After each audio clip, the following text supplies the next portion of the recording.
Welcome back, everybody. It's Bronzy. Today I'm going to be talking about the most recent horror movie to come to theaters called Bring Her Back. This movie's made by the two YouTube dudes that made Talk to Me. If you haven't seen Talk to Me, it's a movie about a bunch of teenagers that find a old decrepit hand that they touch, and it literally like makes a bunch of like spirits appear and stuff like that. It's genuinely a very good movie. I really, really liked it. This is the follow up to that movie, though. It's not a sequel, it's the new idea from these two guys. And I will say these guys are definitely like trademarked into being horror creators now. You know, they're very good at what they do, and Bring Her Back is actually a really good movie. The only problem I would say with Bring Her Back would probably be the fact that I felt like I could have probably watched this at home. I didn't think it was genuinely all that scary.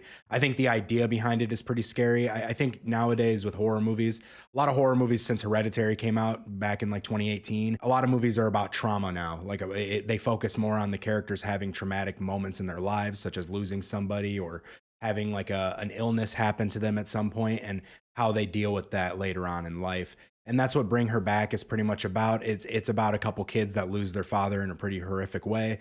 They end up going into the foster system and they get adopted by a woman who also has traumatic problems as well. The only thing is, this lady's crazy as fuck. She's cuckoo for Cocoa Puffs, and she's trying to resurrect her dead daughter while also trying to like manipulate these kids into allowing the ritual to bring her daughter back. It's a little convoluted, and the movie doesn't really give you a whole lot of insight on a lot of the things that are happening in it. I'm not going to spoil anything here. I think you should see this movie because it is a genuinely good, slow pace horror movie.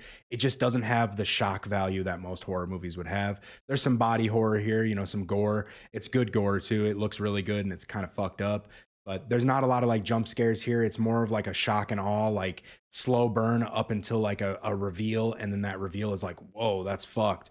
But it's not like enough to where I'd say like, oh, go see this in theaters. Everybody in the theater is going to be shocked. I think a lot of times you go and see a scary movie in theaters because the theater is packed, and I thrive at least off of everybody getting freaked out and jumping and going crazy. It makes me laugh, and it's my way of kind of dealing with the horror in movies. This movie wasn't really like that kind of movie. It was very slow, like I said, slow burn in a way to where it's like slowly gathering to the plot point that it wants to get to. And I think it's solid. I think it does a really good job. If you're comparing this to their first movie, Talk to Me, I don't think it's nearly as good as Talk to Me. But Talk to Me was paced in a way where it was more straightforward, and it knew what it was and it knew immediately what it wanted to do, and it just ran with it. This movie has a lot of convoluted shit going on. So like the story itself, they don't reveal things to you. You know, you have to kind of look at things. It's a movie that will reward you for watching a second time.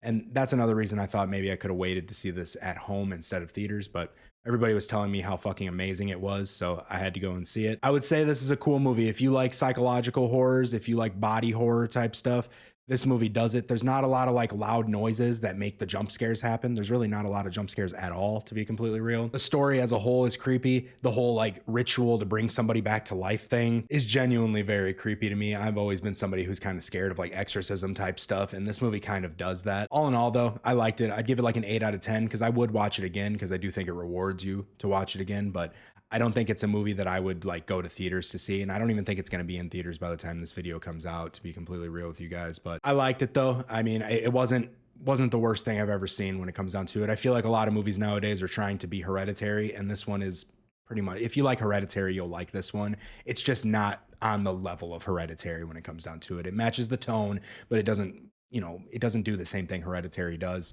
I would say the acting was really good in this movie. I thought everybody did very well, from the two young kids that were being adopted by the lady. The lady herself, her name was Lauren or Laura. She was creepy as hell, man. Like she was such a good actor that she gave off these like mom vibes, but she was also very sinister and manipulative. And the way she was written had you very like on the edge of your seat at times.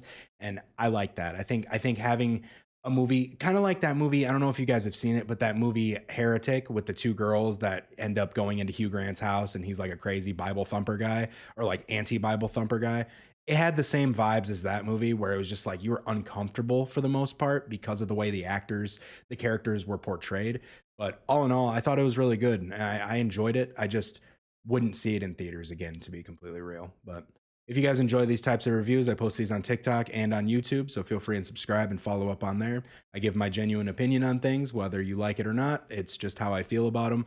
I'm not paid by anybody to say these things, so if you need somebody to watch before you go and see a movie, if you don't feel like wasting your money, I'll let you know if it's a waste of money or not. I would rent this movie or, you know, watch it on demand or something if you get a chance. But it was a good movie though. It was good. If you like slow paced horror movies with slow burns and kind of crazy open ended type things going on, you'll like this movie. Not a lot of shock and awe, but good movie nonetheless. So thanks a lot, guys. We'll see you in the next one. Love you. Bye.